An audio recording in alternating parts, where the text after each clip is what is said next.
o som aqui. Maravilha.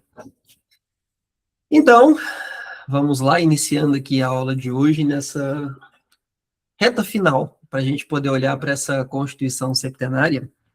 Hoje nós vamos entrar agora em umas partes um pouco mais sutis, em umas partes um pouco menos práticas, mas que nós vamos entender justamente aquilo que vai dar como se fosse uma coluna vertebral, para tudo aquilo que a gente viu até agora.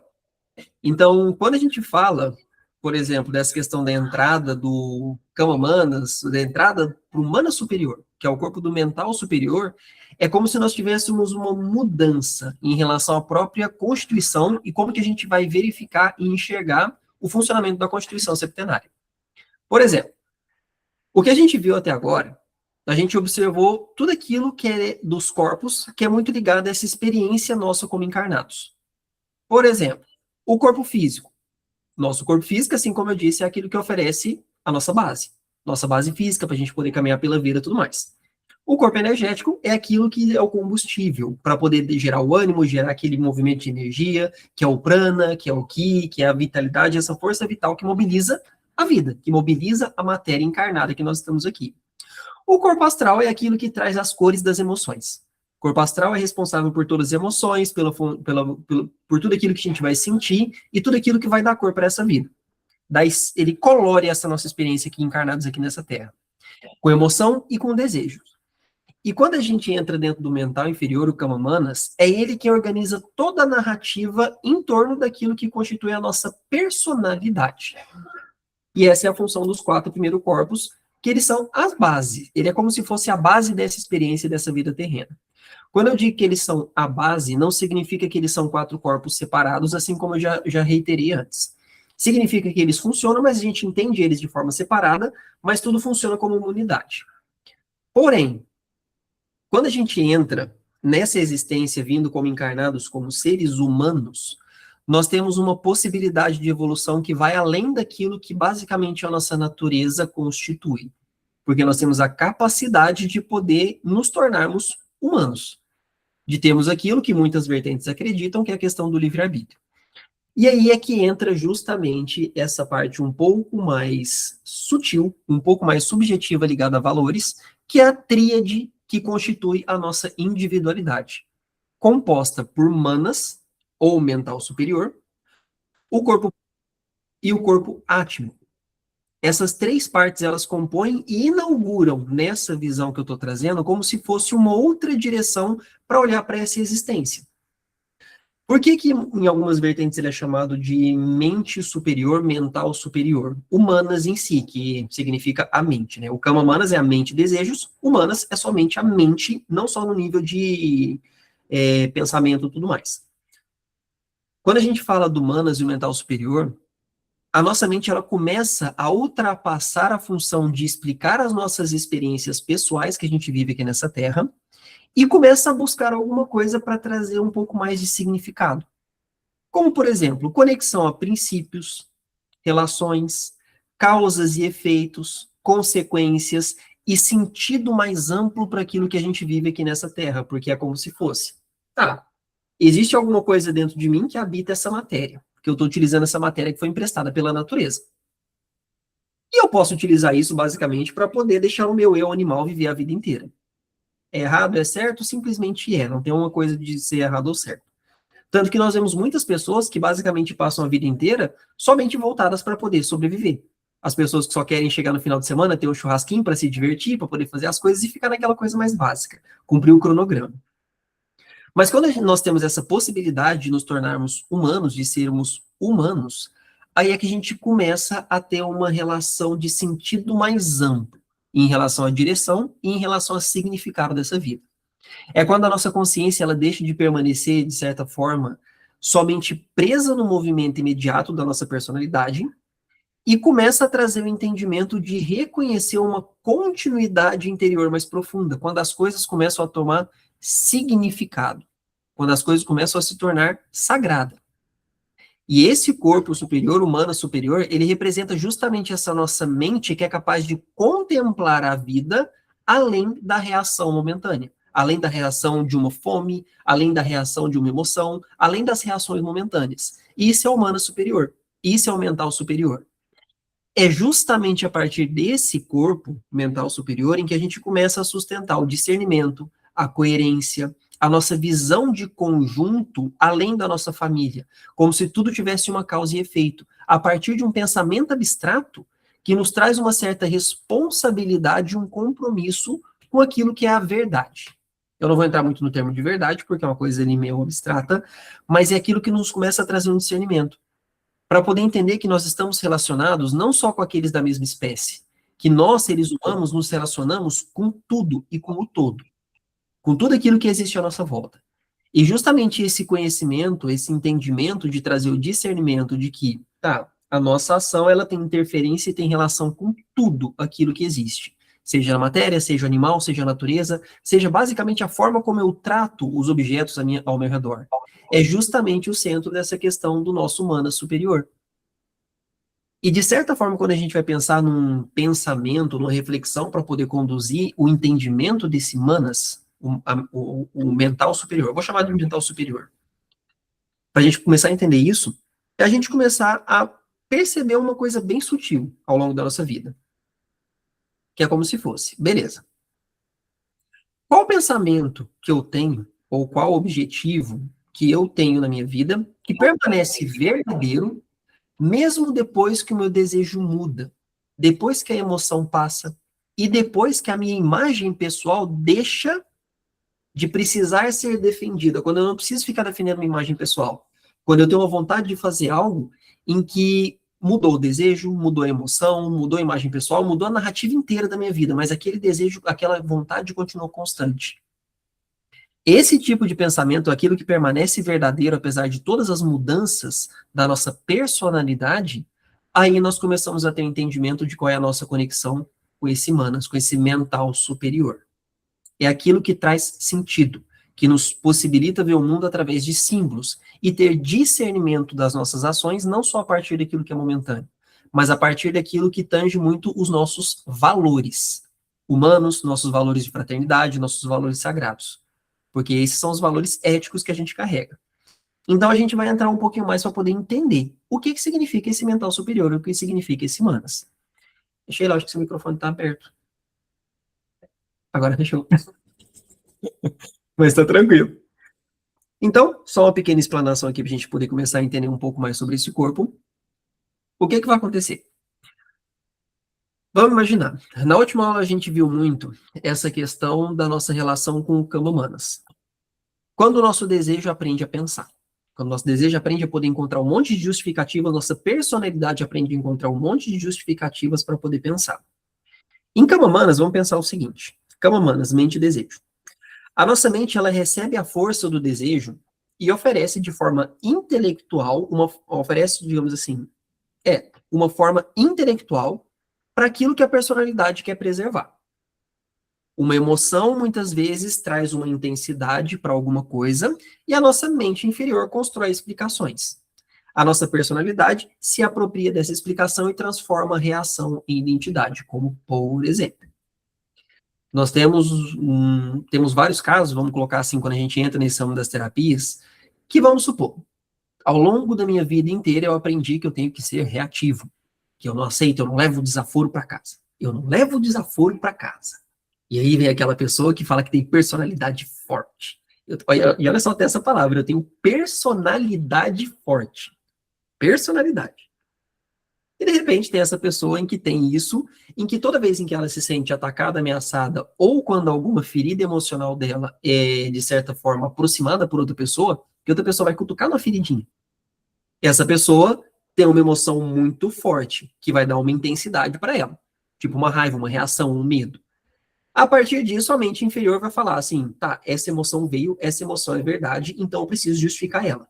Então, para eu poder ser reativo, eu tenho que justificar porque a minha vida inteira eu tive personalidade forte, eu não posso levar desaforo para casa. E eu não levo desaforo para casa porque minha mãe me ensinou, porque na minha família era assim, porque isso aqui a vida inteira foi dessa forma, porque minha vida foi muito melhor quando eu passei a reagir e não levar desaforo para casa. Pronto, construí uma explicação. E, de certa forma, a partir disso, a nossa própria personalidade se apropria dessa explicação. E a pessoa acha que ela é essa, entre aspas, personalidade forte. Isso é o Camões. E isso é quando a nossa mente encontra uma emoção e monta uma personalidade que a gente tem que ficar sustentando o tempo todo. Porque uma pessoa que, digamos assim, tem a personalidade forte e precisa reagir o tempo todo ela tem que ficar sustentando essa identidade. O tempo todo. Qualquer coisa que acontece, eu preciso reagir. Acontece uma coisa, eu preciso reagir. Se eu não reajo, tem alguma coisa errada. Isso vira um peso para poder fazer isso.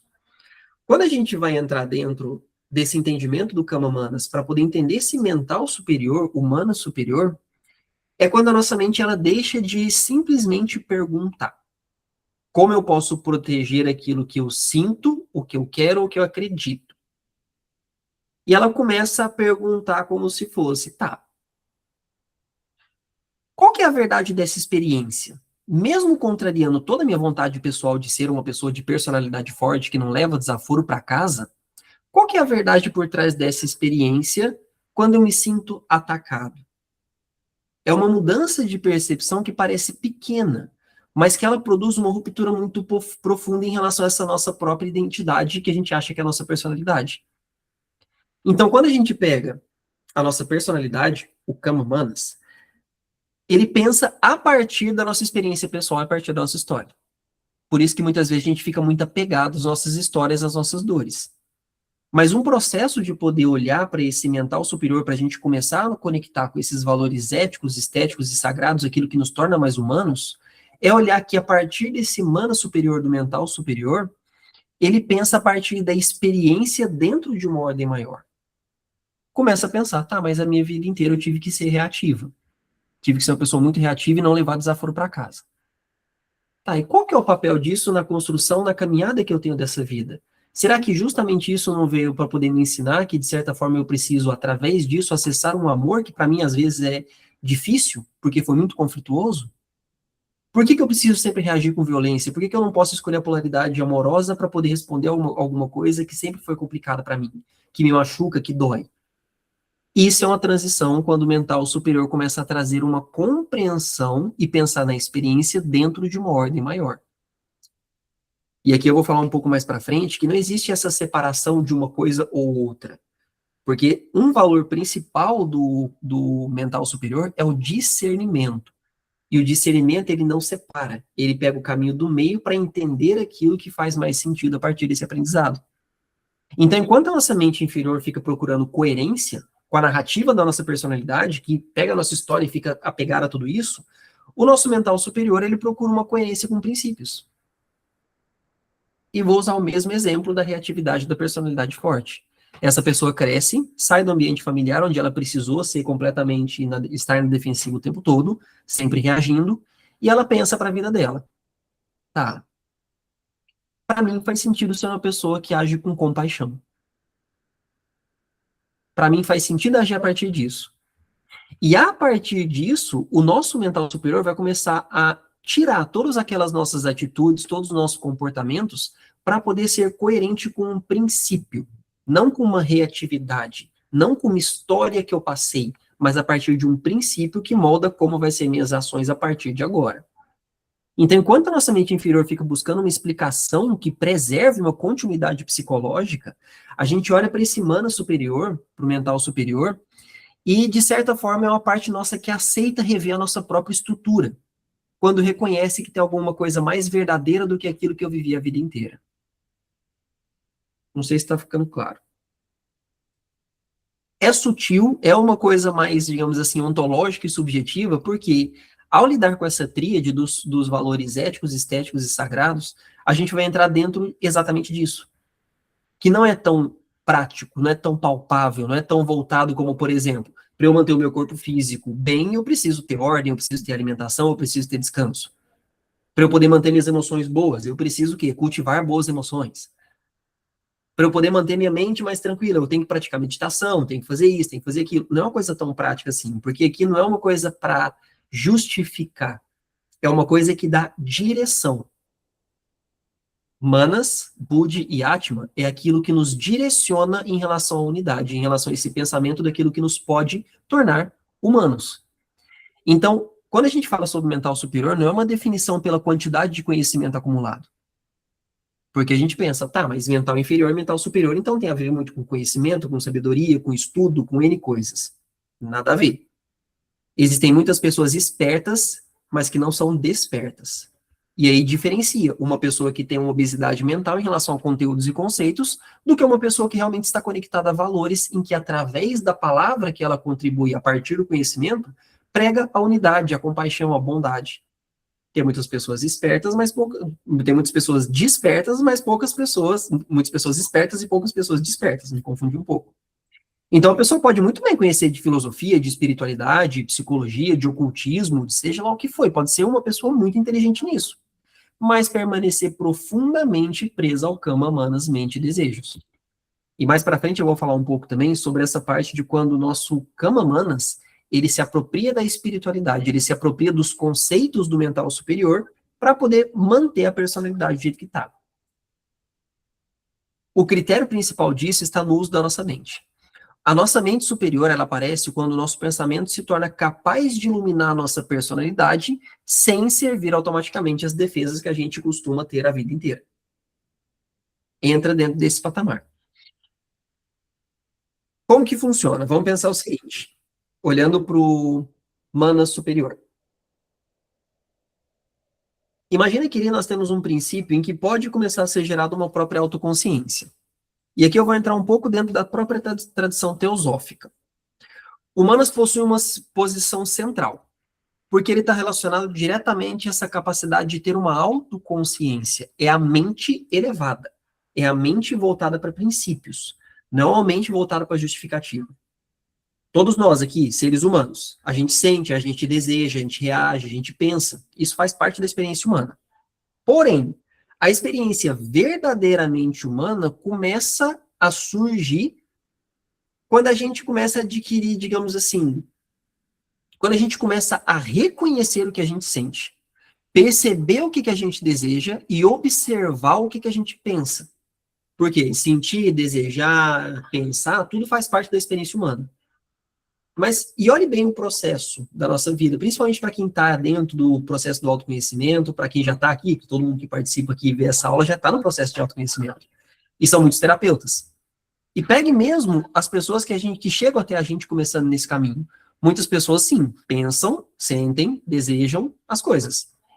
Mas quantas delas realmente, de certa forma, começam a reconhecer o que sente? Quantas pessoas, de certa forma, percebem que deseja o tempo todo, fica desejando um monte de conquistas fugazes? Quantas pessoas percebem e não se deixam só levar pelo desejo? Eu desejo isso, então eu preciso ter. E quantas pessoas realmente observam o que pensa? Aí é que entra o diferencial do humano superior. A gente introduz, a partir da energia deste corpo sutil, que é o mental superior, a possibilidade de uma reflexão sobre a nossa própria existência. E essa capacidade permite nós, seres humanos, a gente se retirar. A gente meio que não se identifica, não significa sentir, eu vou falar isso um pouco mais para frente.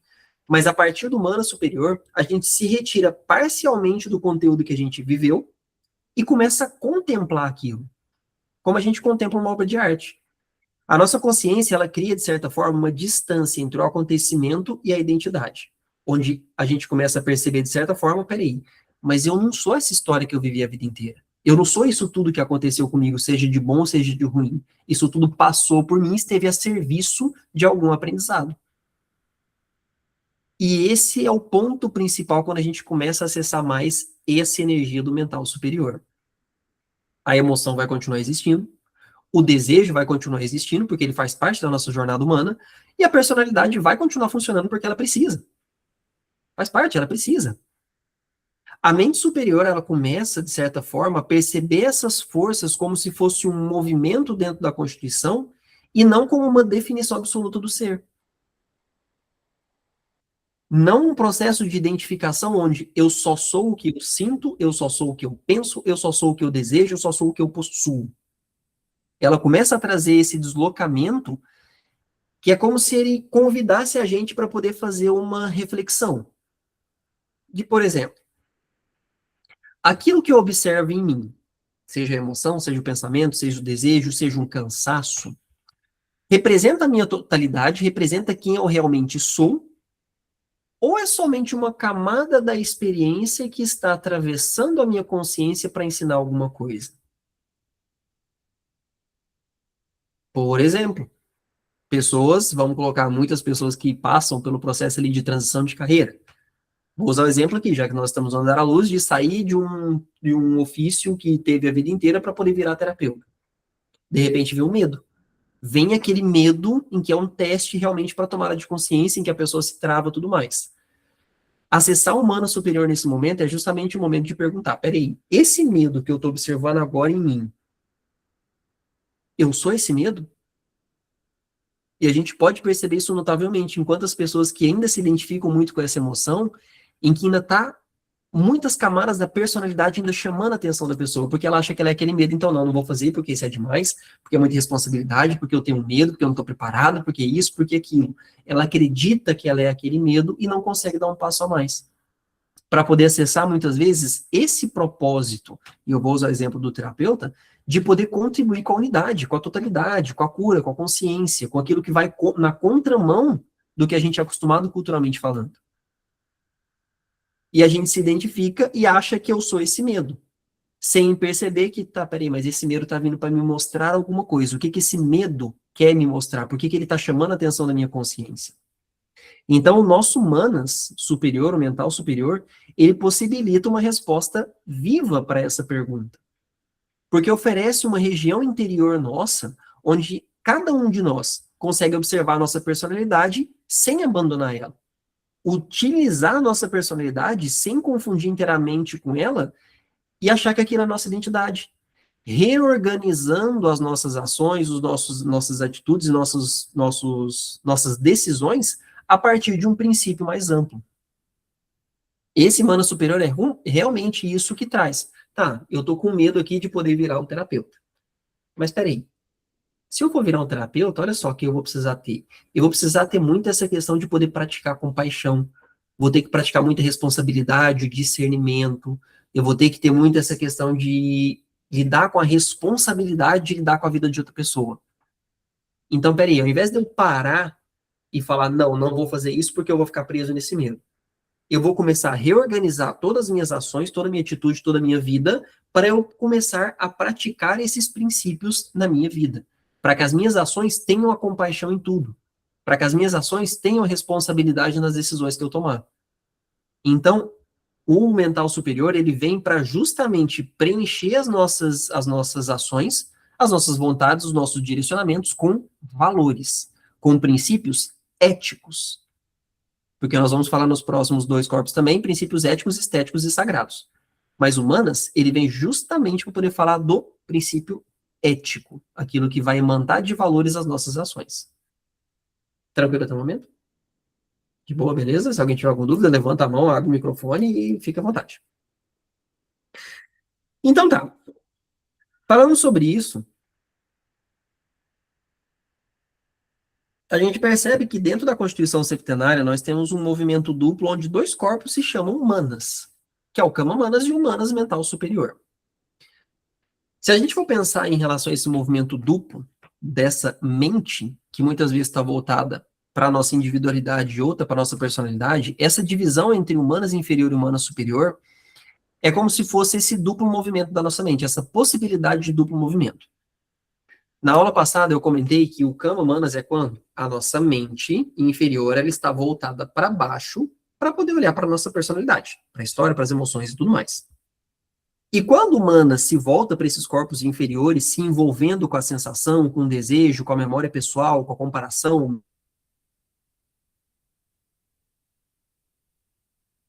medo, o descendente da nossa mente, onde ela participa da construção e da manutenção da nossa personalidade. Mas, de certa forma, quando a gente acessa esse mana superior, quando a nossa mente está voltada para poder olhar para o búdico, para o átmico, para cima, para aquilo que nos conecta à nossa unidade, a gente começa a receber uma qualidade diferente de percepção. Porque o nosso pensamento, a partir da saúde deste corpo, quando a gente consegue acessar ele, se torna mais impessoal. A gente começa a ter comportamentos mais inclusivos, mais abstratos, mais orientados a uma questão ética de unidade. É a mesma potência mental, tanto para a gente fomentar a personalidade quanto fomentar a nossa individualidade, vai ter a mesma potência, porém com direções distintas. Quando a nossa mente está voltada para baixo, a mente organiza a nossa experiência pessoal. Quando humanas superior está voltado para cima, a nossa mente organiza a nossa personalidade a partir de princípios e direção. E é uma imagem, digamos assim, essa imagem de perceber isso, dessas duas faces humanas da nossa mente, não é colocar as duas mentes com uma como inimiga da outra, ou como uma inferior à outra, essas coisas assim. Essa parte desse tipo de pensamento concreto é como se fosse constituir uma função muito legítima. De certa forma, a nossa mente inferior, nosso mente, o Kama Manas ali, ele organiza as palavras, organiza as tarefas, as memórias, as escolhas práticas, as relações com o mundo. E a questão fundamental sobre como utilizar essa mente está em relação à direção e o governo dela. Porque daí vem, qual o princípio que está orientando a minha mente com esse pensamento? Qual o princípio que está orientando a minha mente com essa sensação, com essa interpretação? Quando o desejo orienta a mente, de ter encontrar alguma justificativa, de manter um orgulho, de querer, tipo assim, eu sei que eu estou errado, mas eu preciso estar certo o tempo todo. Aí é o Kama Manas orientando, é o desejo orientando. Mas quando nós temos um discernimento onde a gente se desapega muitas vezes de um orgulho para poder orientar a mente, aí começa a ser justamente essa função superior, que começa a demonstrar muito essa diferença que a gente vai ter entre personalidade e individualidade. Falando sobre o humano superior, vamos colocar assim, aprofundando um pouco mais sobre, tá, mente está voltada para cima, mente está voltada para baixo. Aí é que a gente começa a diferenciar personalidade de individualidade. A personalidade que a gente tem, ela é construída ao longo dessa nossa encarnação. Inevitável. Tem gente, digamos assim, o primeiro passo que você viu quando o Kama Mana sequestrou completamente o espiritual da pessoa é quando ela fala, quando eu matei meu ego, quando eu não tenho mais ego, meu ego deixou de existir. Com perdão da palavra, isso é uma baita baboseira. Baita baboseira. Porque a personalidade ela é construída ao longo da encarnação e a gente precisa dela, porque ela faz parte desse movimento. A forma como ela vai vir aqui, ela reúne o corpo, a vitalidade, as emoções, o pensamento concreto, a nossa história, nome, papéis, adaptações, qualquer tipo de imagem de nós mesmos que nós temos. Isso é a personalidade, ela é necessária para isso, para essa jornada e para esse aprendizado. Já a individualidade, ela possui uma continuidade um pouco mais profunda. É como se a gente conseguisse extrair aprendizado e amadurecer a nossa capacidade de expressar esses princípios mais superiores. Porque a nossa personalidade, ela vai viver uma vida. Ela vive uma vida. Já a nossa individualidade recolhe vários significados e aprendizados ao longo da experiência. Não significa somente viver uma vida, adquirir, vamos supor assim, carimbo no passaporte só porque eu viajei para vários lugares, mas e aí? O que você trouxe de significado?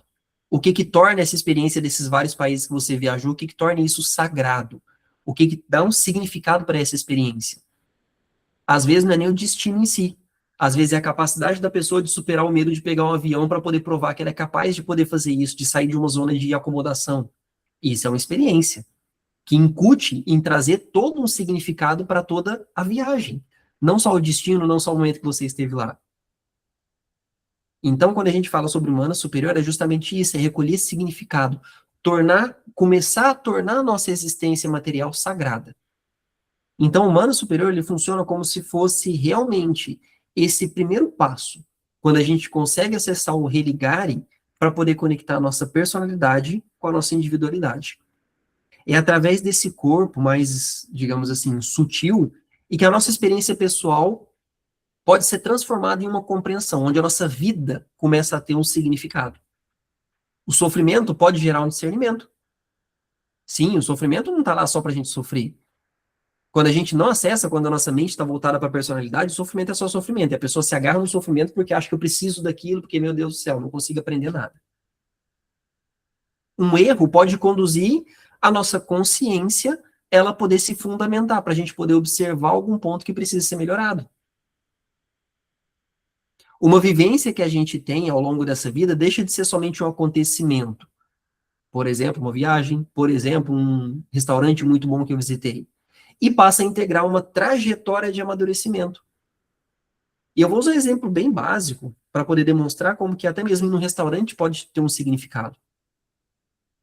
No ato de muitas vezes eu fui num restaurante muito bom, eu me alimentei, experimentei um prato muito bom, me permiti num restaurante muito bonito, muito chique.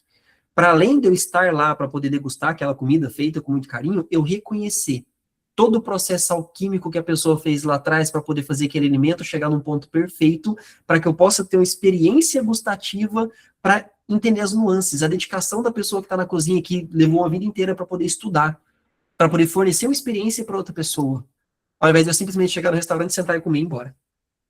Olha o tanto que isso traz mais cor, mais significado para você olhar a vida através de princípios, de tudo aquilo que nos rodeia. Isso é como se fosse essa questão dessa individualidade, de poder acessar esse mana superior, guiar as nossas ações, nossa visão de mundo a partir de princípios éticos, em que não justifica, mas constrói. Constrói algo a partir dali. Então, quando a gente pega e olha para isso, vamos colocar assim, a gente pode entender que essa questão de aprofundar na nossa própria individualidade é como se fosse uma versão mais grandiosa e mais plena da nossa própria personalidade. A individualidade não corresponde a um ego espiritual aperfeiçoado. Não significa nada disso. Não significa que a partir dele eu tenho agora iluminação, nem nada disso. Ela só representa uma continuidade da nossa consciência menos presa aos nossos papéis temporários aqui dessa Terra. Em vez de perguntar, mas como que isso vai afetar a minha história? Como que eu vou contar minha história a partir disso? Essa questão da nossa individualidade começa, a partir do mana superior, começa a perguntar qual compreensão pode ser extraída a partir desta experiência. E isso a gente pode fazer com todas as experiências que a gente traz para a vida. Todas. Na interação com outro ser humano, no momento de solitude, é entender qual compreensão pode ser extraída a partir dessa experiência. E isso é começar a entender o simbolismo, o que está por trás da matéria, por trás da expressão. É tirar esse papel de identificação da nossa personalidade e começar a extrair significado. Beleza? Tranquilo? Eu sei que esse tema é bem subjetivo, mas vamos com calma, vamos devagar, porque daí a gente consegue passar aqui a informação possível. Então, quando a gente fala sobre essa capacidade de tirar esse tipo de significado de tudo isso, é aquilo que a gente vive falando, né, em qualquer linha que a gente veja espiritual e tudo mais. De tornar essa vida sagrada, de poder olhar a beleza por trás de tudo. E muitas vezes a gente vê até mesmo impulsos da própria ciência de poder trazer essa questão que está além da matéria. Um dos exemplos mais básicos que eu gosto de poder utilizar sobre o que demonstra sobre o que está além da matéria são aquelas fotos Kirlian. Aquilo demonstra muitas vezes um campo de energia que está além da matéria que a gente observa, de uma planta, de um mineral, em que tem coisa além, que fala, nossa, olha só, isso aqui tem alguma coisa, não é só uma pedra, não é só um cascalho, não, tem coisa por trás disso aqui, por trás de tudo aquilo que nos rodeia. E justamente quando a gente pega essa questão de poder trabalhar essa capacidade de extrair significado das coisas, é como se a gente pegasse uma parte da própria leitura teosófica, a própria leitura mesmo do hermetismo, essa parte mais antigas, essas filosofias mais ocultas ali. E a gente começa a entender que o nosso mana superior, ele se relaciona muito com aquilo que é um corpo causal, não é casual. E quando a gente fala sobre isso, sobre o termo causal, eu gosto de trazer ele, eu preciso trazer ele com muita cautela e alguns cuidados. Quando a gente fala sobre aquele corpo nosso que se relaciona com algo causal, é como se ele apontasse para uma dimensão onde as nossas experiências deixam de permanecer apenas como uma lembrança e começam a ser assimiladas como qualidades de consciência. Vamos pensar o seguinte: uma pessoa pode exatamente lembrar de forma detalhada de uma experiência, de um acontecimento em que ela teve na vida dela, mas não ter compreendido nada do princípio. Ela pode repetir a história durante anos do que aconteceu, da forma como aconteceu, com detalhes, a vida inteira. Conhecer todas as causas psicológicas e mesmo assim permanecer no mesmo tipo de funcionamento. Vamos pegar traumas de relacionamento, de pessoas que foram traídas. Exemplo básico, eu trago isso da experiência mesmo da profissão. Pessoas que em algum momento teve um trauma da traição muito intenso, em que ela consegue contar certinho o que aconteceu no relacionamento, o que fez isso, o que fez aquilo, como foi, o que ela lembra, tal, tal, tal, tal. Mas e aí? Ela trouxe a compreensão de todo o movimento sistêmico que tem por trás disso? Somos 50% responsável por todas as relações e 100% responsável por todas as nossas escolhas. E a causa que levou ela justamente se colocar dentro daquela situação para ela poder extrair um aprendizado? Ela sabe contar da história, do fato, mas ela sabe tirar realmente aquela qualidade para poder assimilar na consciência. Por isso que essa mente causal do humano superior, ela é responsável por poder extrair o significado das coisas. Essa compreensão superior, ela aparece quando algo da experiência que a gente passou ao longo da vida se transforma em uma consciência incorporada. O acontecimento continua acontecendo. Digamos assim, eu gosto de usar um exemplo muito didático. Vão lembrar da época de escola. Quando a gente tinha uma prova, a gente tinha que estudar escola ou faculdade. Ela tem uma prova semana que vem. E é uma matéria extremamente difícil. O que eu tenho que fazer? Qual que é o processo comum que a nossa educação mostra que tem que ser feito? Eu tenho que pegar o caderno, de onde eu tenho todas as minhas anotações, tudo aquilo que eu anotei sobre aquela matéria, eu tenho que pegar o caderno, e toda vez que eu for olhar para aquela prova, aquela coisa que vai ser difícil, eu vou ter que olhar no meu caderno para poder lembrar. Ah, peraí, tal fórmula é isso, isso, isso, isso. Decorei. Mas depois eu esqueci de novo. Eu preciso do caderno de novo para poder lembrar de novo. Ah, tal fórmula é isso, isso, isso, isso, isso. Isso significa, basicamente, que eu ainda não compreendi essa matéria, eu não entendi qual é a ideia por trás dessa matéria que vai cair na prova, dessa fórmula que vai cair na prova. A partir do momento em que eu aprendo a lógica por trás daquilo e consigo compreender, eu não preciso mais do caderno para poder ficar estudando o tempo todo. Porque eu já compreendi, eu incorporei aquilo. Eu sei o que aquilo significa, eu sei como aplicar aquilo de uma forma que eu transformei em sabedoria. E a mesma coisa em relação aos nossos traumas. O trauma é uma etiqueta do passado em que eu coloco, eu escolho não aprender com você.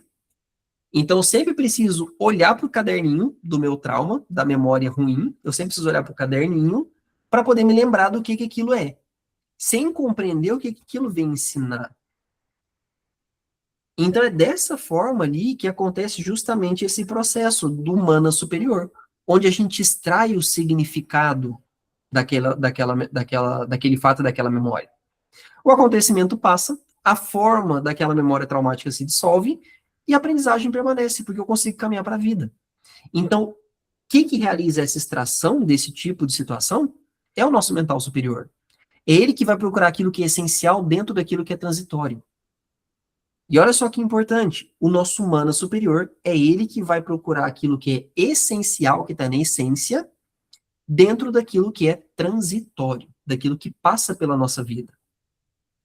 Esse é o papel do nosso humano superior. É quando a gente começa a acessar essa energia que a gente começa a compreender isso, que traz um valor, um significado para a nossa vida. E é como se a gente tivesse que poder entender e, de certa forma, começar a refletir na nossa própria vida. Que parte das experiências da minha vida que eu vivi que se transformou em consciência? Em que parte permanece apenas como uma memória repetida? E aqui eu trago essa reflexão. Olha só quantas memórias que eu lembro porque me gera dor, porque é ruim, porque eu lembro disso. Isso significa o quê? Quantas dessas memórias simplesmente é uma memória repetida? E qual delas ainda tem algum obstáculo para poder transformar aquele aprendizado em consciência? Esse é um papel do nosso humano superior. É isso que a gente começa a entender quando a gente tem uma saúde para voltar a nossa mente para a nossa individualidade. Ele traz essa subjetividade toda, essa capacidade de poder compreender. A nossa mente inferior, ela vai pensar por imagem concreta. Experiência pessoal, comparação, associação. É isso que vai fazer. Experiência pessoal, vou lembrar da minha história, esse aqui fez com isso, vou comparar. Esse momento foi bom, esse momento foi ruim. Esse foi legal, esse aqui foi chato, esse aqui não foi legal. E a partir disso, o nosso humano superior, ele começa a trazer um pensamento mais voltado por princípios. Porque a partir dali, a gente começa a contemplar a ideia como justiça, como responsabilidade, como verdade, liberdade, dignidade, várias outras coisas. A nossa percepção, ela alcança qualquer situação imediata, ela alcança uma compreensão além de qualquer situação imediata. Como, por exemplo, Vamos supor que diante de um conflito, qualquer tipo de conflito que nós tenhamos, na vida, com uma pessoa próxima, uma pessoa distante, não interessa, qualquer conflito que nós temos na vida. O nosso Cama-Manas, ele vai tentar estabelecer quem está certo. Se tem embate, se tem discussão, se tem duas pessoas com opiniões diferentes, a nossa mente, de certa forma, voltada para baixo, vai pensar, tá, mas quem que está certo nessa opinião? E eu digo isso porque esse ano nós vamos ter muito, nós tivemos isso muito, né? Em relação à Copa, e nós vamos ter muito em relação às eleições que vão chegar agora. Discussões e brigas, e sei lá do quê, e todo mundo voltado para um Cama-Manas vai pensar o quê? Tá, mas quem que tá certo? A ou B? A, B, C ou D? Quem que tá certo? E isso tudo, digamos assim, é para poder olhar tudo aquilo que precisa reparar uma autoimagem.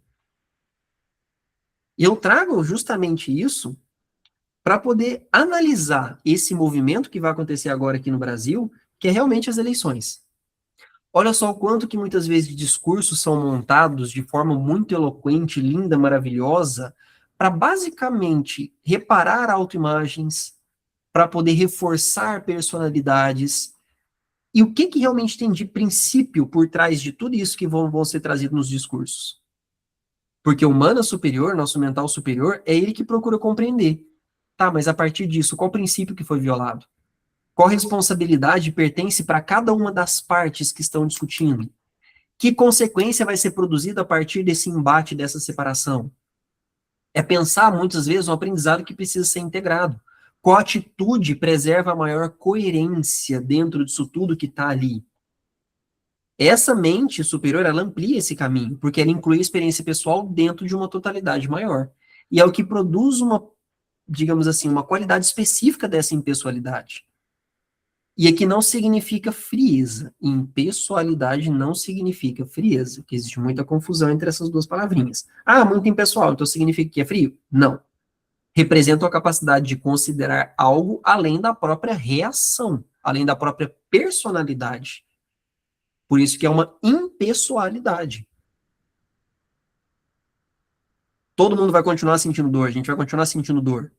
Mas a dor deixa de ser a única autoridade na vida da pessoa. Ainda reconhece o desejo, a gente vai continuar reconhecendo o desejo quando a gente acessa o humano superior, quando a gente vive muito humano superior. Mas ele deixa de ser o único critério para a gente poder tomar as nossas ações. E óbvio que a gente vai ainda preservar a nossa individualidade, mas a partir de um valor que a gente consegue considerar o conjunto. Quem sou eu no meio disso tudo? Como que é a minha relação com esse mundo inteiro? Porque aqui, quando a gente fala do humano superior, a gente fala dos valores éticos, como eu comentei antes. O humano superior e os valores éticos oferecem uma direção prática. Generosidade, discernimento, essa é a palavra principal, discernimento, a função principal do humano superior, discernimento. Responsabilidade, compromisso, dignidade, autenticidade, várias coisas assim são valores que estão ali. E esses valores, de certa forma, eles não são apresentados como regras morais exteriores, eles são fio condutor de ações, consequência de uma visão mais ampla. E esse mental superior permite compreender que a ética representa uma forma de inteligência. Uma ação incoerente fragmenta. Se eu quero ter, vamos supor, um pensamento de compaixão, só que de repente eu ignoro outra pessoa porque ela pensa diferente de mim, pronto, fragmentou. Aí já é manas voltado para baixo. Cama manas. Essa questão do valor ético funciona como se fosse uma força organizadora para esse mental superior. E por que eu falo que discernimento? Eu preciso muito falar sobre isso. Por que eu falo que discernimento é uma função central? Se for poder falar, acho que essa daí é a palavra mais importante quando a gente fala sobre o humano superior. Porque discernir vai além daquele costume da nossa personalidade de separar sem fragmentar. Discernir significa separar alguma coisa sem fragmentar. É reconhecer fato e interpretação.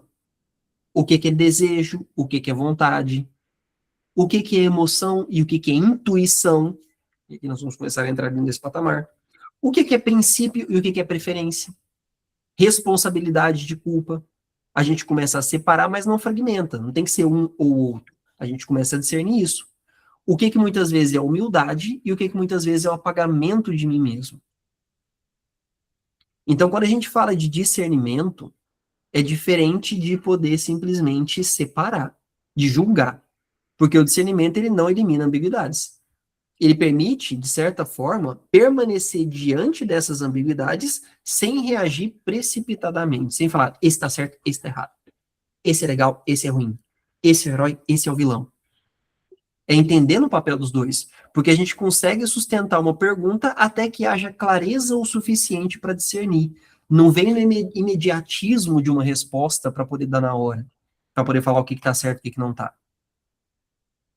E perceba muitas vezes o tanto que esse impulso vem da gente de, meu Deus, eu tenho uma situação aqui em que dois pontos diferentes estão sendo colocados. A gente sente realmente uma pressa por poder falar, não, peraí, deixa eu julgar aqui o que está certo e o que está errado. Em vez de ter uma capacidade de poder discernir. E é muito louco, porque a gente é tão acostumado a ter que dar resposta rápida, ainda mais agora, nessa era de opiniões, que todo mundo tem que opinar, em que você vê jogador de futebol opinando sobre economia. Não vejo mínimo embasamento nisso, a pessoa opinando em um programa profissional sobre economia, um jogador de futebol, um jogador de basquete. Tipo, é opinião, e ele é opinião. Essa questão, muitas vezes, de essa pressa para concluir alguma coisa, essa pressa para falar alguma coisa, é como se fosse o desejo de poder recuperar uma segurança, a nossa personalidade querendo o desejo de recuperar uma segurança. Quando a gente fala sobre o discernimento, é justamente esse valor e essa capacidade que permite a gente atravessar um ponto, um questionamento, um diálogo, um embate, uma discussão, em que a nossa identidade ainda não sabe muito bem como se reorganizar. E é estar bem nesse desconforto, porque existe um propósito, existe alguma coisa diferente. E percebam, toda vez eu trago isso justamente agora para poder perceber quando tem alguma coisa em que eu tenho que escolher. A pressa que vem, eu preciso escolher o que que é bom, o que que é ruim. Tipo, separar, fragmentar uma coisa da outra. Sem olhar para isso de uma forma harmônica, sem entender essa questão de poder não fragmentar, mas separar os lados para poder ter um discernimento. E é como se fosse realmente uma reflexão ali que esse valor convida a gente a poder fazer. O quanto daquilo que a gente chama de certeza representa compreensão, e o quanto disso representa apenas uma necessidade de poder encerrar um desconforto da dúvida. Encerrar o desconforto da dúvida. E eu trago isso aqui para os terapeutas. Olha só quantas pessoas não chegam desesperadas porque o tanto que a dúvida deixa a pessoa desconfortável. A dúvida sobre relacionamento, a dúvida sobre o trabalho, a dúvida sobre a vida, a dúvida sobre a família, o tanto de dúvida que gera um monte de desconforto, em que aquele desconforto é tanto, em que a pessoa não consegue acessar o próprio discernimento para poder discernir sobre isso. E olhar realmente o que aquilo que a gente chama de certeza, muitas vezes, realmente representa uma compreensão que veio depois de um discernimento, ao invés de ser só uma necessidade de poder fugir e encerrar o desconforto da dúvida. Uma coisa muito importante que eu gosto de poder refletir é que quando a gente fala sobre o mana superior, mental superior, ele é como se fosse o campo, o corpo, onde a gente começa a ter os filósofos. Por que move os filósofos? A dúvida. O que move o filósofo? Dúvida. E quando a gente fala até mesmo de ciência, o que move a ciência no fundamento, não a ciência em relação àquela questão de toda a deturpação que teve, de ciência mesmo. Mas o que move a ciência? A dúvida, a incerteza. A ciência não é pautada em certezas, a ciência é pautada em incertezas, em teorias, em possibilidades, não é fato. É fato até aqui, mas que é para ser quebrado na próxima contestação. E olha só, a verdadeira ciência e a filosofia, ela se move a partir da incerteza. E olha só o tanto que a ciência e a filosofia são importantes para nós. Então, por isso que quando a gente fala sobre humana superior, é justamente olhar para a pessoa o quanto que ela consegue suportar o desconforto da dúvida, para poder gerar um discernimento. Entra muito dentro daquela máxima que Lucilena Galvão fala muito de existem pessoas que pensam e pessoas que são pensadas. Em que você pergunta, qual que é a sua opinião sobre o tema A? A pessoa fala, e não sei, peraí, deixa eu pesquisar aqui na minha rede aqui de influenciadores o que eles pensam para poder saber o que eu penso. Que discernimento tem isso? Entende? E isso é realmente quando a gente mostra o quanto que nós temos essa lacuna e a possibilidade de nos tornarmos humanos, quanto de discernimento que nós estamos praticando na nossa vida. Por isso que essa é a palavra principal, para começar a trabalhar esse acesso ao nosso mental superior. Discernimento. O quanto que eu consigo suportar o desconforto da dúvida. Para discernir, não para ter certeza, não para apontar, não para julgar, mas para discernir. Ficou claro até agora? Tá tranquilo? Tá de boa? Então, quando a gente fala sobre esse próprio funcionamento da nossa mente superior, vamos colocar assim. Qual que é uma característica bem importante sobre esse mental superior? É a capacidade de rever a própria posição, o tempo todo. Uma característica bem importante disso, além do discernimento, é a capacidade de rever a própria posição. Discernir sobre a própria posição o tempo todo em relação à vida. Enquanto o nosso Kama-manas, o mental inferior, de certa forma, ele interpreta a revisão da nossa posição como uma ameaça à própria autoimagem, que é a síndrome da Gabriela, eu nasci assim, eu cresci assim, eu vou ser sempre assim, Gabriela. Admitir um erro pode parecer basicamente uma perda de valor, uma perda de autoridade, uma perda de coerência, em que a pessoa se sente sem chão em poder simplesmente rever a própria posição dela perante a vida. E quando a gente sutiliza isso, levando isso para essa conexão mais para o mental superior, é reconhecer essa revisão como se fosse um sinal de inteligência. O que na minha vida eu precisa permanecer e não precisa mais permanecer. Porque a verdade, ela possui um valor muito maior do que a preservação de uma opinião. A meu ver. E essa capacidade, e aqui eu vou invocar a figura de Sócrates, exige uma humildade espiritual e mental tão grande a chegar no ponto de poder falar com inteireza, só sei que nada sei. A gente pensa que essa frase ela é tranquila de ser dita, essa frase é, não, sim, só sei que nada sei. Mas realmente chegar num ponto de você falar isso a nível de alma, de realmente sentir a frase só sei que nada sei, é a humildade mental, espiritual, emocional que basicamente a gente precisa alcançar para começar a acessar esses valores éticos, estéticos e sagrados. E quem trouxe essa frase, nada mais foi do que Sócrates. Sócrates. Olha o rastro que ele deixou na vida. É uma forma da gente poder perceber que a nossa interpretação, vamos colocar assim, muitas vezes a gente interpreta os fatos que aconteceram na nossa vida a partir de um estado emocional, a partir de informação disponível, ou então a partir até mesmo da história pessoal que a gente teve, no nível de consciência daquele momento. Mas o Kama-manas vem justamente para começar a perceber que toda interpretação que eu tenho depende do meu estado emocional. Que todo ponto de vista que eu vejo sobre um embate, sobre um debate, sobre alguma situação, só está ali aquela opinião, só está disponível graças às informações que foram disponíveis para mim, disponibilizadas para mim, não é um todo. E, de certa forma, a minha história pessoal, ela passou por vários processos de momentos de consciência diferentes, sem entrar dentro daquele patamar. Ah, mas como que na época eu não pensei isso? Porque você não tinha a consciência que você tem hoje, básico. E aí é que entra essa capacidade de discernir do humana superior, do nosso mental superior. É conseguir observar, poder falar. Essa foi a minha compreensão até aqui. Agora eu posso perceber algo diferente do que eu percebi até aqui. Pronto, a impessoalidade de poder olhar isso. Esse movimento, de certa forma, revela uma identidade menos rígida. Porque a gente não tem que sustentar a personalidade, porque tipo, tá, mas e amanhã você vai mudar de opinião em relação a isso? Sim, se fizer sentido, sim, porque não faz mais sentido do jeito que eu pensava. Pode falar.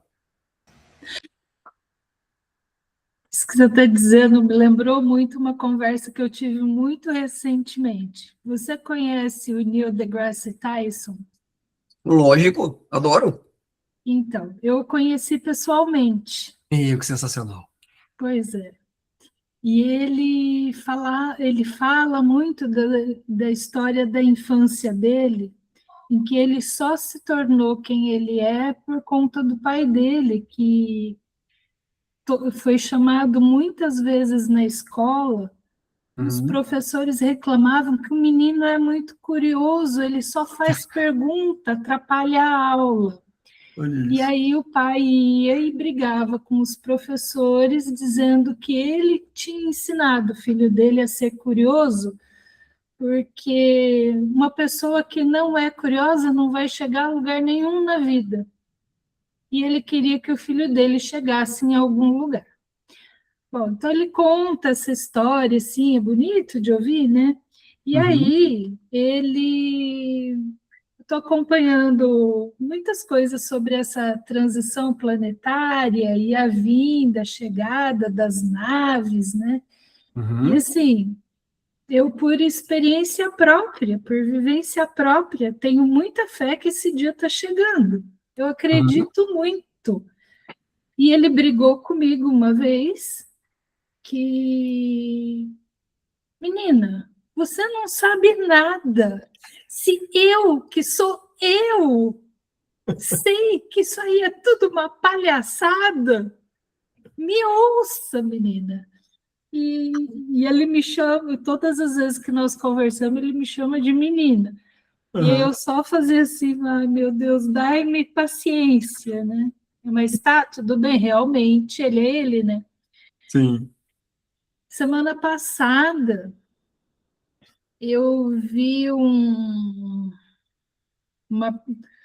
Ele participou de um podcast em Uhum. que ele teve que dar o braço a torcer, que agora, devido às novas evidências científicas, foi encontrado vida em Marte, né?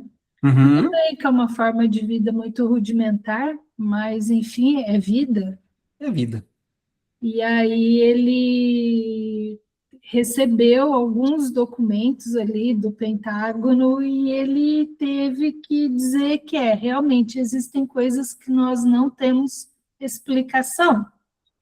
A cara dele, a hora que ele falou isso, ah, tudo bem.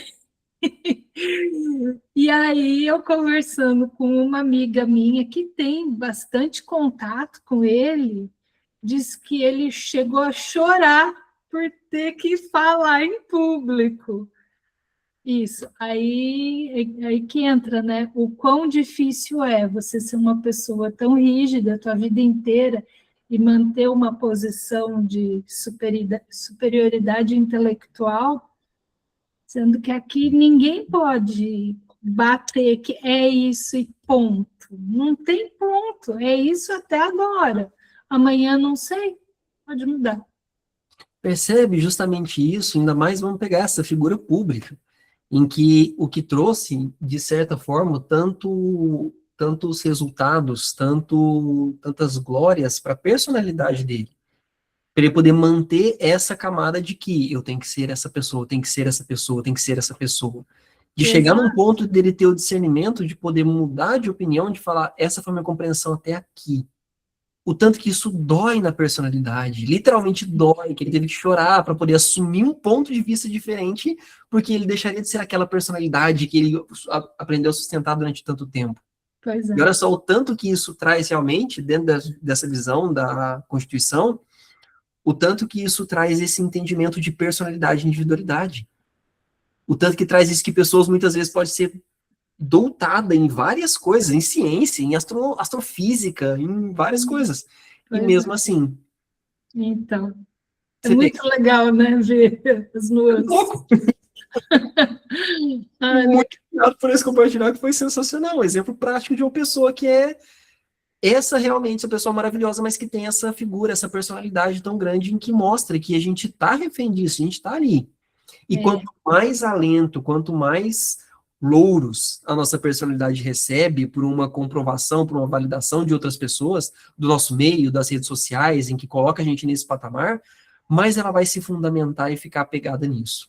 E uhum, acontece o que eu vou entrar mais para frente, que na verdade eu vou falar agora, do risco da apropriação espiritual, do risco dessa apropriação do nosso mental inferior em relação ao nosso mental superior. Porque quando a gente pensa nessa frase, essa foi minha compreensão até aqui, a partir de agora eu penso em algum ponto mais amplo e tudo mais. A gente vê muito isso na ciência porque as pessoas se agarram nas próprias teorias. E a teoria da pessoa tem que virar uma comprovação, uma verdade única. E vira aquilo onde, e é o perigo que desvirtua muitas vezes a ciência, eu vou negar qualquer teoria que vai desfundamentar a minha, porque eu preciso que a minha seja verdade. Personalidade, o ego, que é isso.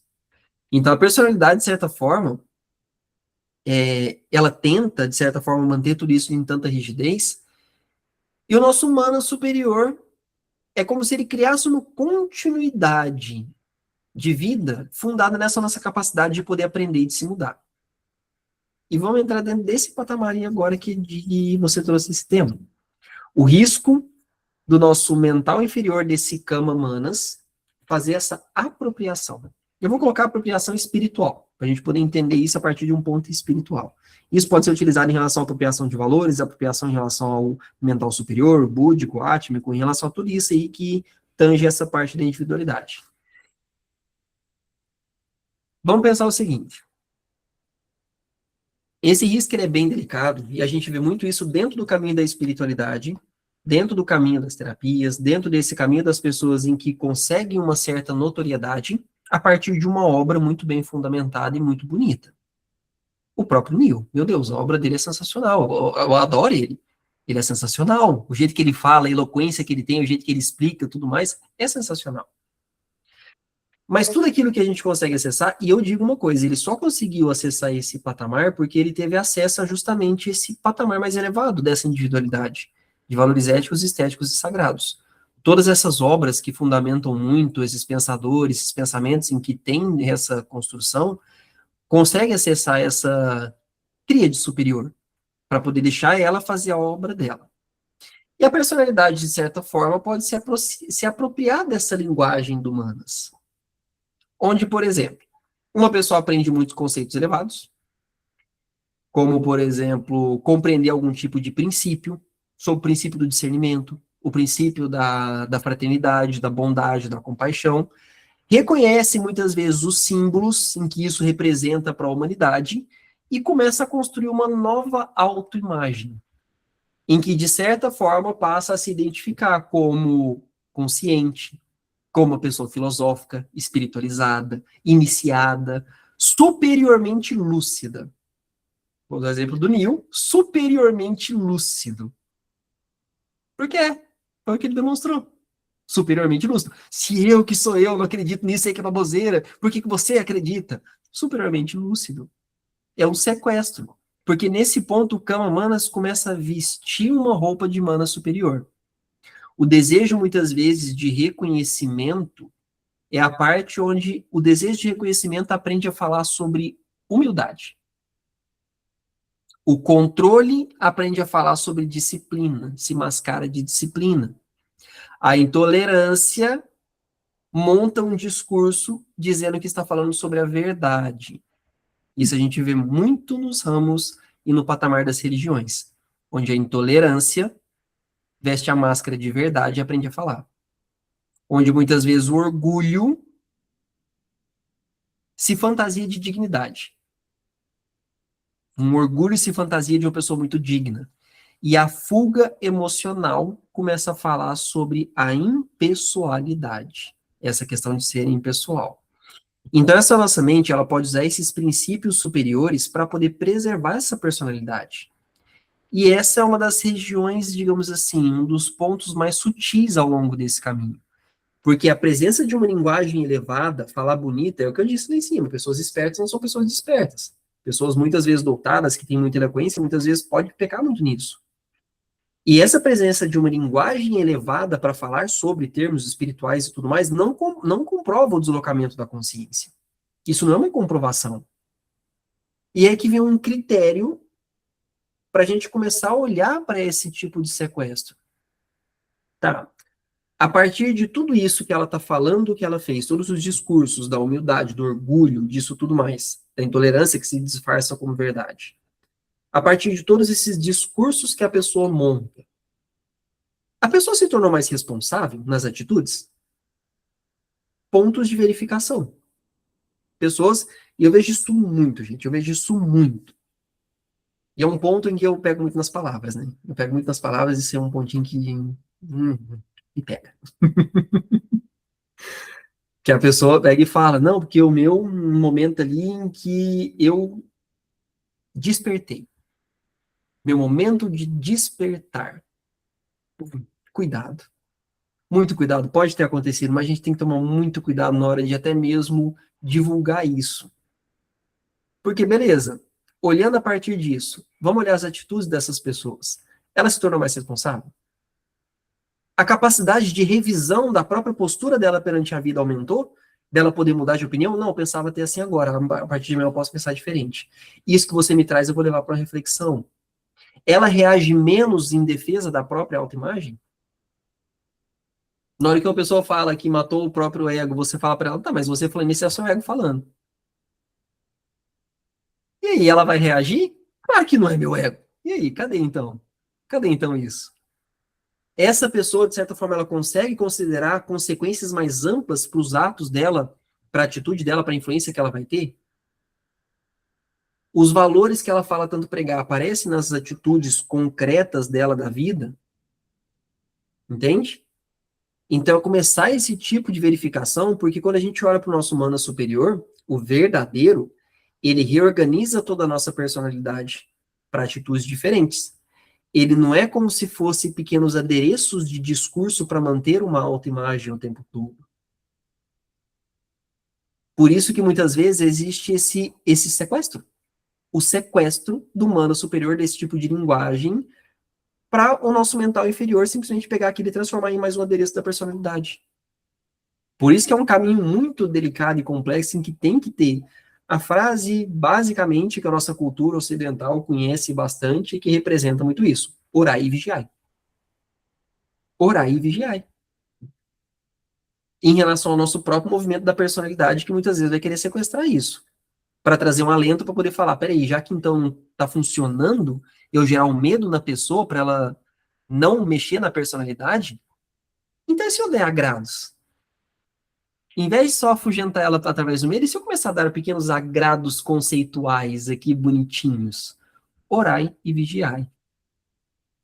Essa vem a consciência para a gente poder entender, porque a partir disso, quando o nosso mental superior sequestra esses termos para poder fazer, quando a gente tem acesso ao humana superior, é realmente o processo de consciência e desidentificação.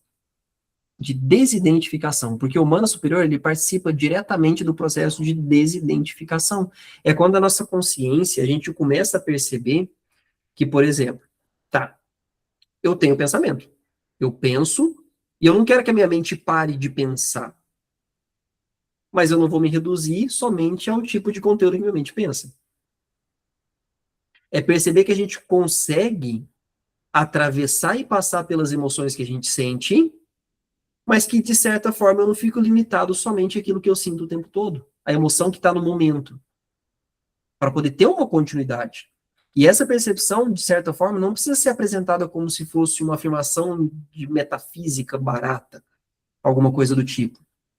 É observada na nossa própria existência. Eu sinto, mas o que eu estou sentindo no momento não define qual é meu objetivo, quem que eu sou, o que eu vou fazer, o quanto que eu acredito em mim mesmo no meu próprio projeto, no meu próprio trabalho. E conseguir observar um pensamento é como se fosse. É necessário criar uma distância entre o observador e o pensamento para observar o pensamento. Rever uma crença, existe alguma coisa em que a gente começa a perceber que aquilo é só um ponto de vista que eu aprendi a manter a vida inteira. Então, quando a gente consegue escolher diferente de um impulso, escolher diferente de uma crença, agir a partir diferente de uma crença, isso revela uma instância capaz de contemplar um impulso sem obedecer. Vou pegar o exemplo lá que eu disse no início da reatividade. Eu consigo contemplar um impulso, mas eu não preciso obedecer ele. Esse espaço interior de falar, opa, tá vindo um impulso aqui de eu reagir, mas peraí, eu não vou obedecer, porque não faz mais sentido para mim isso. Aí é a presença do humano superior criando esse espaço interno, do discernimento. É esse nosso corpo que vai criar uma região onde a nossa consciência ela pode encontrar sem precisar destruir a personalidade, porque é como se fosse, personalidade, eu tô vendo que você tá trazendo o impulso de uma emoção, tá? Mas calma aí. Deixa eu compreender. Vamos compreender o impulso dessa emoção? Vamos ver o que a gente tem que mudar para não ter mais que agir a partir disso? Porque não é para criar uma fissão, uma ruptura. A personalidade, ela continua sendo necessária. Nosso ego continua sendo necessário enquanto a gente foi encarnado. Até mesmo o Buda Siddhartha Gautama tinha o ego dele, ele reconhecia que fazia parte e estava ali, mas ele não se deixava dominar. Porque, de certa forma, isso torna flexível, permeável, consciente. É uma condição instrumental. A minha personalidade se torna uma condição instrumental. É um instrumento. Tá claro? Tranquilo? Tá. E aqui a gente entra em outro tópico, que é realmente um ponto que faz a gente ficar muito apegado na nossa própria personalidade. Porque nós, como seres encarnados, dotados de um instinto animal, de sensações, de emoções e tudo mais que atravessa, que passa por nós, temos o sofrimento. Temos a dor, na verdade, dor. Mas como então que esse nosso mental superior encara a dor e o sofrimento? Porque é como se fosse, a partir de um momento que justifica, que fica presa, que não quer ter uma compreensão a partir disso, é como se fosse aquela perguntinha, aquele tem um desenho de antigamente, o Manda-Chuva, o gato Manda-Chuva. Meu Deus, denunciei a idade total agora. Putz, grila. Lembrei do Manda-Chuva e denunciei a idade. Quem lembrar aí, tá vendo essa aula, depois lembrar do Manda-Chuva agora, vai lembrar demais. Que tinha um gatinho que ele era todo triste. O Batatinha, isso mesmo, Batatinha. Basicamente é aquela questão do Batatinha. Que ele era todo para baixo, todo tristezinho, ó céus, ó vida, e agora? O que, que vai acontecer? Esse é o movimento do próprio Kama-Manas, do como a nossa mente ela fica muitas vezes apegada a esse sofrimento e essa dor para poder manter essa personalidade. Mas quando a gente fala sobre uma compreensão a partir desse mental superior, como se fosse poder perceber. Aí, ó, ela lembra até do desenho, ó, mano, tá no chat, lembra do desenho. Sim, Manda-Chuva, olha só, resgatei pra caramba, hein? Assisti, então, bom, agora todo mundo sabe qual personalidade que eu tô falando. É justamente isso. Mas vamos supor, Batatinha, que passava por tudo aquilo, ó céus, ó vida, o que, que vai acontecer comigo agora? Se ele tivesse naquele momento um acesso a esse mental superior, para poder trazer uma interpretação do que acontecia com ele, de poder olhar, tá, mas já que está acontecendo isso, de certa forma, qual que é a lei? Qual que é o padrão? Qual que é a escolha? Qual que é o processo que está se revelando por meio dessa experiência que eu preciso aprender? Essa é a forma, basicamente, como o nosso mental superior tenta olhar para a questão da dor e do sofrimento, do sofrimento. Porque essa pergunta, de certa forma, ela não é para poder culpabilizar a pessoa, para poder culpabilizar o outro, para poder culpabilizar o universo por todo o sofrimento e uma lição obrigatória que eu preciso tirar. Porque a partir desse movimento é representar uma mudança com a nossa relação com a experiência. Ao invés de eu ficar sentado, lamentando, por que que isso acontece comigo? Eu começar a perceber, tá, mas espera aí, que movimento que às vezes eu não estou percebendo que trouxe exatamente para esse ponto, para isso acontecer? Qual que é o aprendizado que eu preciso tirar disso que está acontecendo agora? Isso é uma representação dessa presença, do acesso a esse mana superior. Porque o sofrimento, ele deixa de ser somente uma ameaça à nossa identidade e ele começa a ser contemplado como se fosse uma revelação de uma estrutura que eu não tinha visto ainda. A revelação de um ponto em que eu preciso aprender. Vamos pegar o seguinte, quando a gente passa por essas dores. Mostra um ponto onde a gente tem apego. Porque o apego gera sofrimento. Onde a nossa autoimagem depende de uma confirmação. Porque se eu recebo uma crítica e eu não sou confirmado, então, peraí, minha autoimagem depende desse tipo de confirmação ali. É uma possibilidade. Onde o nosso desejo domina, onde, não, se eu não posso ter acesso àquilo agora, por que está tão inquieto? Peraí, meu desejo está tendo domínio em relação a isso daqui. É tirar esse aprendizado. Onde falta discernimento, principalmente, quando a gente começa a entender qual o padrão do que está sendo os efeitos que passa pelas situações que passa pela nossa vida, onde está tendo falta de discernimento. Onde a nossa personalidade está resistindo à realidade dos fatos, onde eu preciso controlar e modificar tudo para poder simplesmente me trazer um conforto, porque eu não quero passar por nenhum tipo de desconforto para poder olhar para isso. Onde uma escolha precisa amadurecer. Ah, mas isso aqui, o universo inteiro, eu não tive escolha. Teve, todo mundo tem escolha o tempo todo. E quando a gente está no sofrimento do batatinha, eu não consigo entender onde que a minha escolha precisa amadurecer. Quando a gente fala do mental superior, é justamente buscar um sentido sem romantizar a dor. Não é romantizar tudo, mas é começar a enxergar realmente. Tá, mas peraí, se eu tô sofrendo porque tal pessoa tá saindo daqui, tal pessoa foi embora, então tá, onde que existe apego? Qual que é a emoção minha que eu tava terceirizando para outra pessoa, que eu preciso trazer de volta para mim? Ah, mas tal pessoa não confirmou, ela nem deu bola pro que eu fiz. Então, peraí, qual parte minha tá dependendo, então, realmente dessa autoafirmação? Qual parte minha que tá dependendo da outra pessoa para poder reconhecer ou para dar valor no que eu faço? É trazer esse tipo, é entender, reconhecer a realidade sem colocar essa romantização na dor, é reconhecer essa realidade, transformar em uma consciência. Isso é o mental, um dos papéis desse mental superior. Ficou claro? Tá tranquilo? Nossa, agora nem sei de onde eu tirei essa questão do batatinha, viu? O batatinha do nada aqui na cabeça, tá? Então, quando a gente pensa muito sobre isso, do nosso mental superior, é como se fosse essa parte nossa, mais subjetiva, que não é tão prática assim como os outros quatro corpos, porque é ele que vai imantar o significado em relação a tudo aquilo que os outros quatro corpos passam.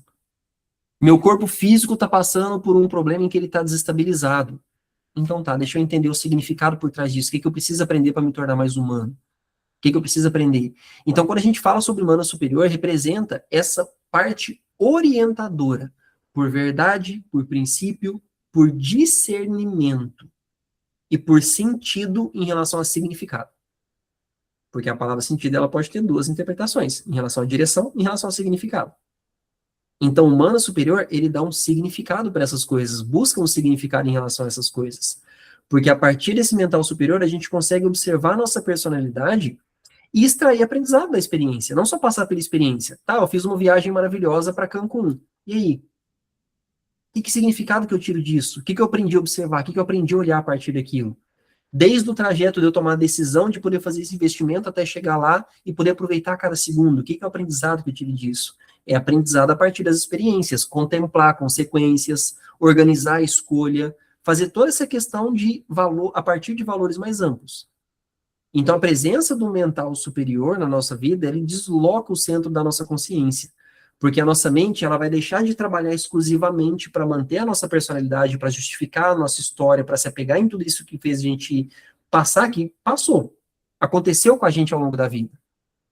Mas começa a servir essa questão do tipo, o que, que eu vou tirar de aprendizado em que vai me dar uma direção de um sentido diferente?